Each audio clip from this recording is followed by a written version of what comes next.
everyone. I'm Kaylee Hultgren, Content Director for Chief Marketer. We are here at the Experiential Marketing Summit. I'm joined by Diane Hund, SVP and Chief Marketing Officer at US Foods. Welcome, Diane. Thank you, it's nice to be here. So since we're at EMS, tell me about Experiential. You're also doing a panel, which you did today, I believe, right? So Yes.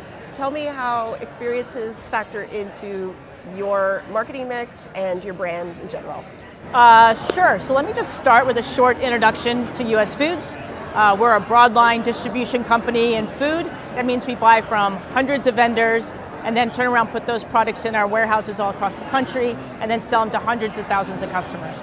So our customers are chefs. They're chefs and operators. And to be really compelling with these chefs and operators, we've got to bring them more than just a list of products. They've got to feel it, taste it, experience it to really want to connect with the food that we're selling. So, in terms of experiences, you do all kinds of things, right? You do a lot of B2B events. Can you talk a little bit about those? Yeah, actually we do our own food shows. So we partner with our vendors and we create an experience where we bring our operators, our customers to our event, and our event would have everything that brings our value proposition to life. So it's really easy to bring quality products to life because people can taste them and experience them.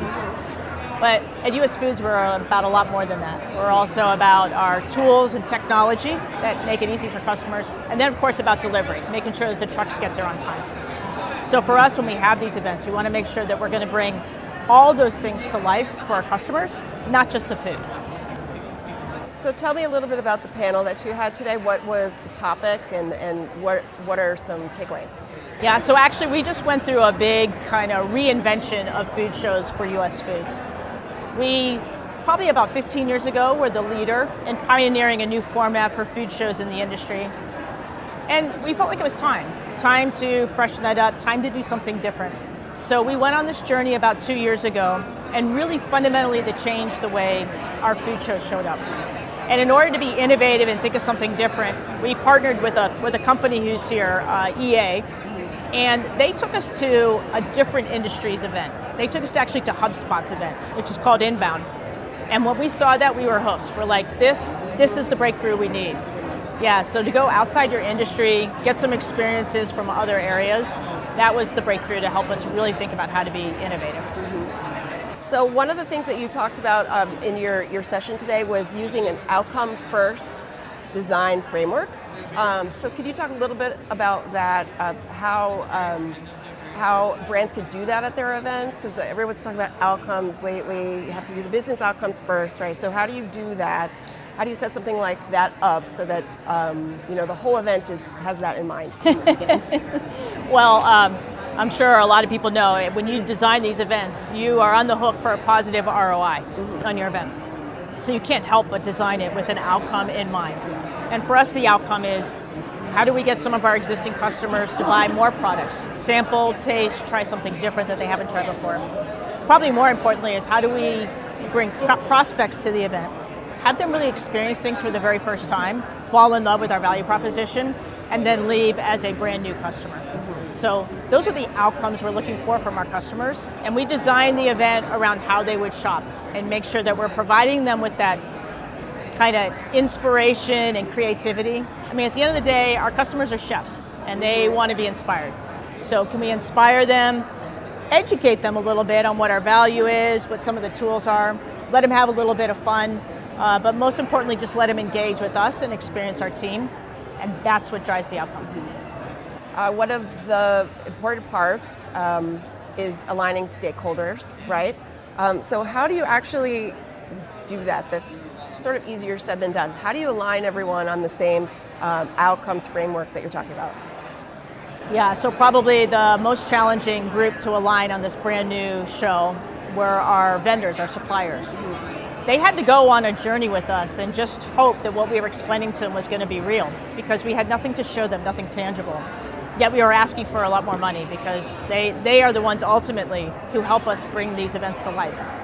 So we're going to design a trade show that lets us highlight over 100 different vendors selling their products, asking them to help us with the funding of it, yet they don't even know what it's going to be about. So that was the biggest challenge. And actually we did, it was kind of fun. So we took the best ones and we brought them down to Vegas about 6 months before the event and did a little bit of a reception, showed them the places we were going to go, walked them into an empty trade show floor that was 200,000 square feet, and we just said, imagine you filling this space. Anyway, that was it was really helpful in getting those suppliers and vendors on board and helping them want to join. That's very interesting, the visualization part, that's cool. Yeah. So as a brand side CMO, you hold the keys to event investment. When you're evaluating these investments, what are the criteria that you need to make sure you could go forward and invest in something like this? Well, as I said, when you look at the investment for events, it's always about the ROI. So we make it easy to calculate ROI by looking at those key pillars. Do we sell more to the customers who come? Do we convert the customers that come? And do the customers that come stay with us longer than customers who don't attend our events? And as long as we're meeting our goals in all of those, this is an area we'll continue to invest in. Sometimes there is a communication issue between CMO Suite and the event teams. Do you have any thoughts, like what would be your advice to kind of make sure that there's better communication between the two?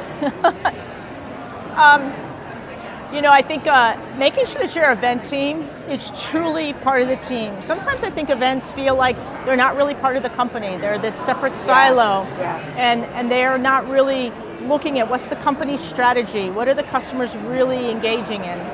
And we make it really important that everybody on our events team is actually sitting at the table for all of our marketing discussions, all of our strategy discussions, interacting with our sellers. It's important to me that they're out with our sellers, visiting customers, not just at the trade show, because that's one experience, but do you really understand what our customers' problems and opportunities are by going and putting yourself in their operation ahead of time? And when you do that, I think the events team builds a certain understanding and probably does their job even better. So putting experiential aside for a second, what are some marketing channels that are working well for you and why? So our marketing mix is 3. So we're B2B. So our marketing mix is events or in-person, digital, which is of course huge, and then our sellers.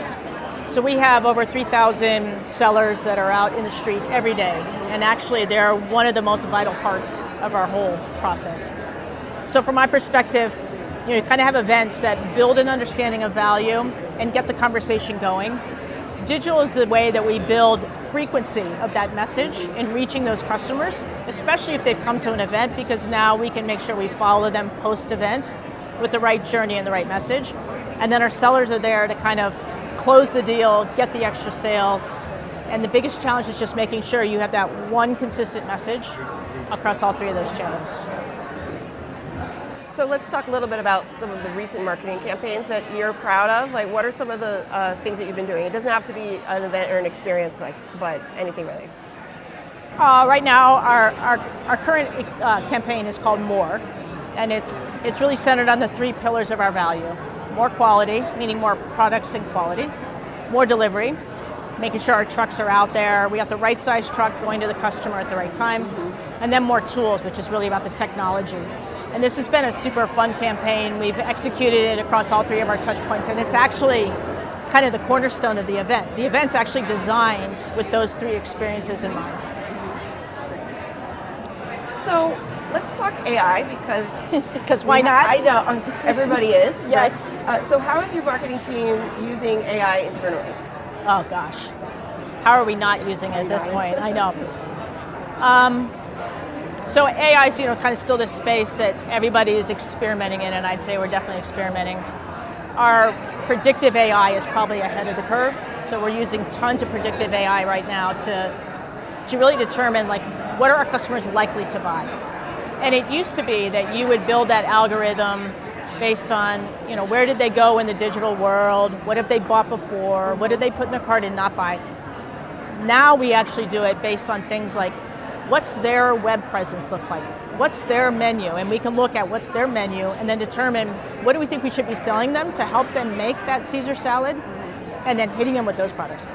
So that's kind of the predictive. We've been doing that for a long time. Now we're obviously getting into generative AI on the marketing side, using it to create content for photographs, for copy, for videos, kind of just about anything. Yeah. So 2 more questions for you. What are the top marketing trends that you're keeping an eye out right now? AI. AI. But, to me, I think we're getting to this point where everybody's realizing that AI is great. It's great for speed and efficiency and consistency, but it's lacking that authentic voice. So for us, the real challenge and what we really want to keep our pulse on is how do we use AI to drive more efficiency, but how do we not lose that unique, wonderful voice we have directly to our customers that AI just can't reproduce. I mean, that's it. If you can find that right mix between what AI can do and what you uniquely can do, that's when you win. Yeah. Superhuman. Yeah. My last question for you is, in your view, what does it take to be a successful CMO in today's business climate? Perseverance. No, I think I have a couple mantras that are important to me and that I share with my team too. The first is always stay close to the customer, because once you lose sight of what a customer truly needs, I don't think you can be an effective marketer anymore. So it sounds simple, but so many people get so caught up in the day-to-day that they actually don't have time to really just engage with their customer, and that's not good. And then, probably the second part of this is really about staying true to core marketing principles. I grew up in marketing. I've been in marketing for a really long time. Creating a winning value proposition is still the core of what a marketer needs to do. So you take those 2 traits, and then you use that to be a great marketer. Once you get to the CMO level, it becomes a little less about my ability to do that and more about my ability to unlock that and enable that amongst my team. That's a great point. Yeah. The enabler. Yes. Yeah. Excellent. Well, thank you very much, Diane. We really great. appreciate you chatting with us. I know you're super busy, so it's really great. So. Well, we got to get back to that store or that floor out there, Yes. Yeah.